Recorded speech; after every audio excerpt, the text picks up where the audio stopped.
Alright, what's going on YouTube? Today I'm going to be doing a long-term review video of the Razer Viper Ultimate. Again, Ultimate, just want to clarify that, so it does have the charging dock.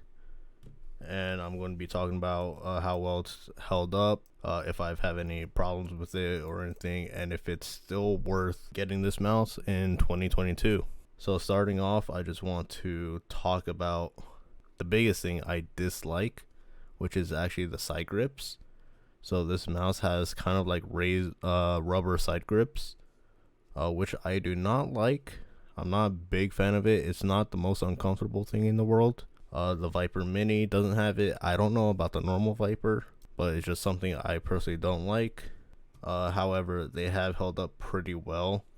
So far, the texture of it has remained relatively the same. So that's the biggest concern for me. Everything else that was held up, I have not had any double clicking issues. The sound, they still sound relatively the same. They probably have become a little bit more dull over time. Otherwise, they are still the same. The side play, I don't know if you could see that. There is a good amount of side play, but it's nothing that's going to get in the way of playing, since you aren't really moving your fingers. So something I don't like is actually the scroll wheel. The texture of the scroll wheel I do like. I don't mind it. However, it's the how recessed it's in there. Like, you could barely even see it in the camera. But something like the Glorious Model O, or even the Razer Orochi, you have to like actually lift your finger. It's just a personal preference. For me, this is way too low, and I tend to click on it a bit too much, and that's just something I don't like. I also don't like the feeling of the click. It feels slightly mushy, but overall, that's just personal preference.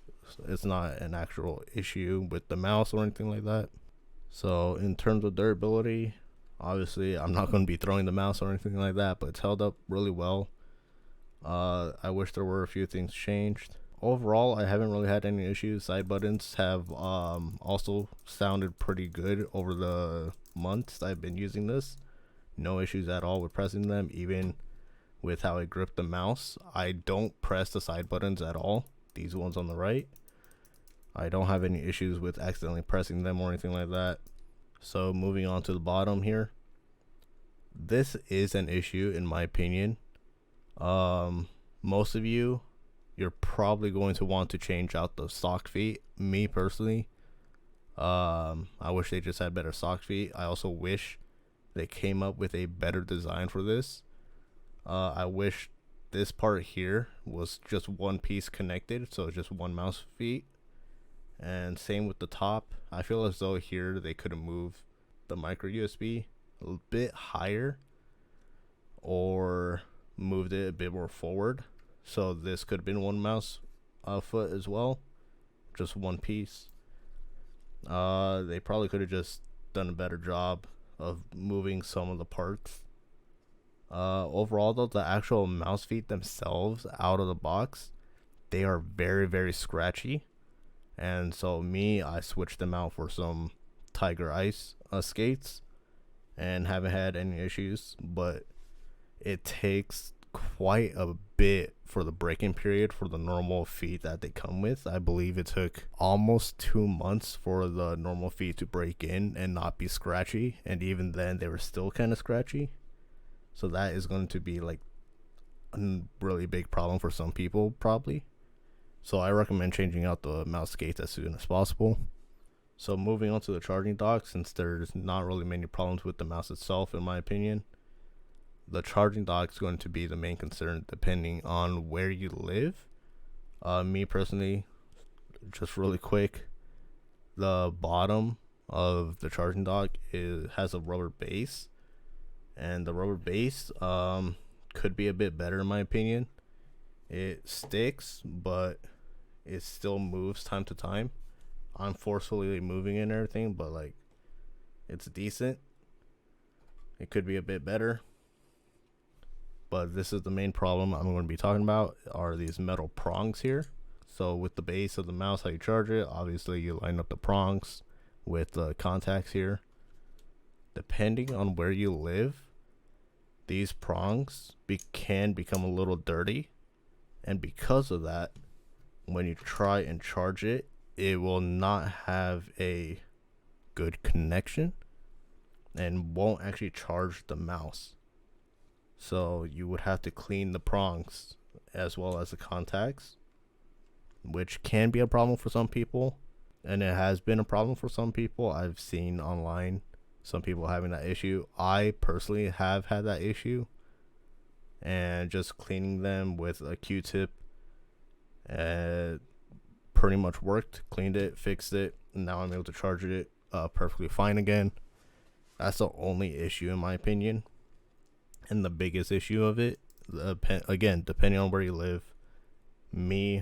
It gets really dusty in my room quite often, so I have to clean this quite a bit. But overall, I still think this is a great mouse. The shape is good, definitely a safe shape. I honestly think the profile, if I could get this right, I think the back could have a bit more of a hump. It's pretty flat, so again, I think it could have a bit more of a hump if you are someone who likes to palm. This is more of a claw / fingertip a bit, depending on your size of hand. I have a pretty small hand, so I'm able to palm it, but again, I wish there was a bit more of a hump there. Overall though, it's held up really well. I haven't had any issues, like I said. Just slight problems or slight inconveniences for me personally with the design choices of this mouse. Now, do I think it is worth $150, I believe is the retail price? Do I think it's worth it at that price point? No, I honestly don't think so. There's more mice that have been coming out. There's a HyperX Pulsefire Haste wireless that just recently came out. I believe that is $90.